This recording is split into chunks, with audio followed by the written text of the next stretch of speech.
Okay, here we go. Per your request, we're gonna make some pho. I cook my pho in a 6-quart Instant Pot. It makes a lot faster. You can use a turkey roaster if you want to. You can probably do it in a crock pot. I haven't done it in a crock pot. The ingredients will be the same. You'll just Google it to find out what the timeline is of how long it sits in a crock pot. For simplicity's sake, I use a strainer, and that just makes everything easier to deal with. And then I've got a whole onion, and I don't know how many carrots I'm going to cut up. I've got some frozen bones, beef bones, and celery. Part of the best thing, the easiest thing to do with your pho is to use a spice mix. There are instant powdered ones, but those have MSG in them, so they're not as healthy. If you ask my mother-in-law, she'll say that I'm cheating by using these little pouches. There's different kinds of pouches down at the Hong Kong market, but this makes it easier for me. Depending on the brand of the spices, it may already be in the pouch, or you may have to put it in the pouch, but the whole pouch little mesh bag goes into either your crock pot, Instant Pot, or turkey roaster. Split and quartered onion all goes into the Instant Pot, turkey roaster, crock pot, whole thing, and you don't have to split it up or nothing. I'm doing 4 carrots today. I don't even know if my mother-in-law would approve of me using carrots, but I am. So I always use carrots in my pho. You could even go so far as to ask, like, what's the difference between pho and stew broth, regular bone broth? And it would just be the herbs and fish sauce, I guess. I use a little bit of celery. I don't know that anybody uses celery in their pho, but I just feel like it's the trifecta. You know, onions, carrots, and celery. Those are supposed to go together, right?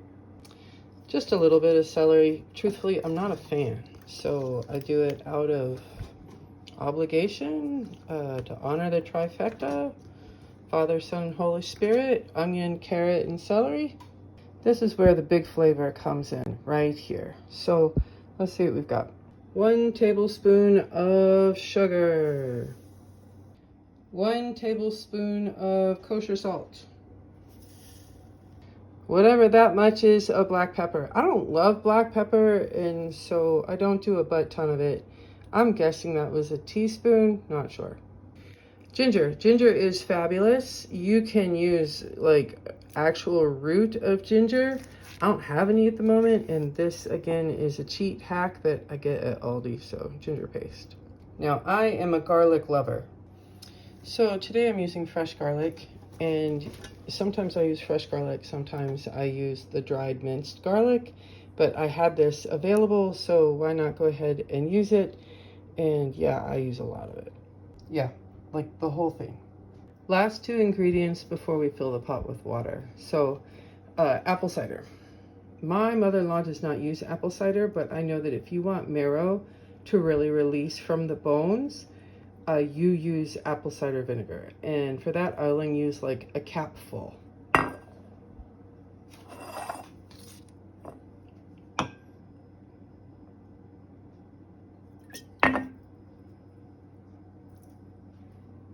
I figure just a little bit is plenty.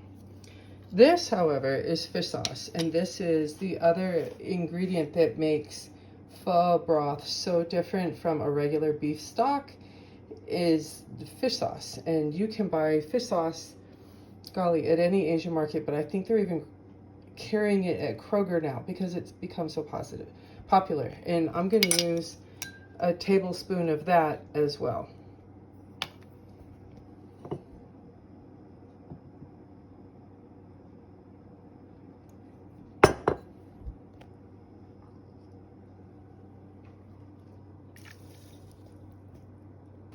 Depending on how big your vat is and how much substance you filled it up with will determine how much water you're pouring into it.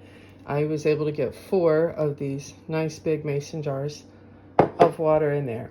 This is gonna make 2 batches. I'm gonna take all the broth out of it, put that in the big stock pot, and then refill the water, re-up the salt, the sugar, the pepper, the fish sauce, maybe the cider vinegar, and then do another round.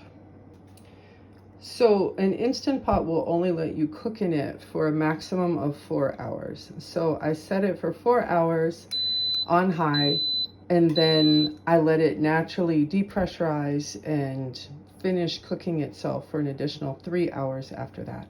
So 7-hour process, and now I can literally walk away. So it's been 7 hours, and this is what it looks like when you first open the pot. I pulled the strainer out of the amazing broth with all of its contents, and look at that. I transfer all of that broth into my biggest stock pot and let it come down to room temperature. This is what the broth usually is that people eat pho with, is just this, all that golden brown. They might pull the fat off the top, they might not. It's actually pretty good for you. So I re-up all of my dry ingredients back into the pot, same quantities as before. Oh, I guess wet ingredients too, because vinegar and fish sauce are definitely not dry.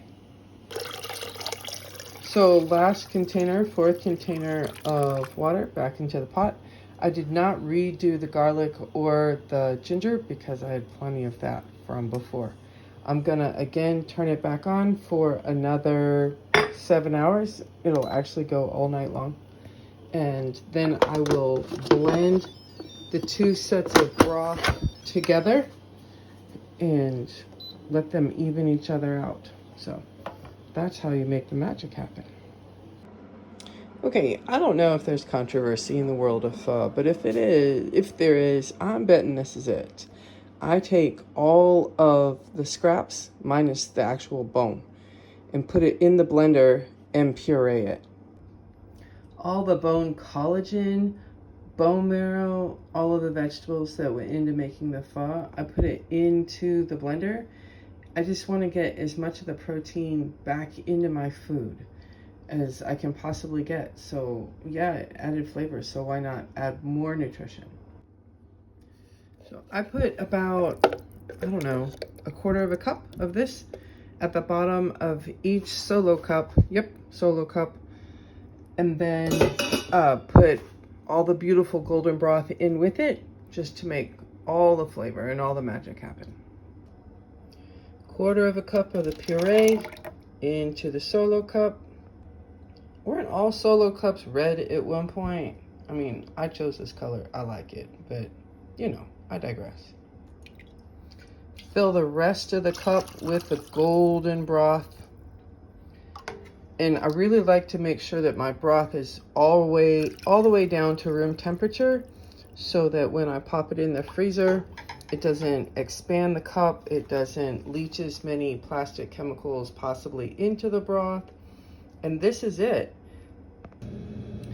So this is a frozen cup of broth that I made a month ago, and it's perfect. So it's in a 2-cup increment. I can take it out, put it into a little saucepan on the stove, and make pho whenever I want it, or congee, or just drink it. I drink it a lot, just straight, and I don't have to put anything else in it at all. And I know exactly how much is it in it.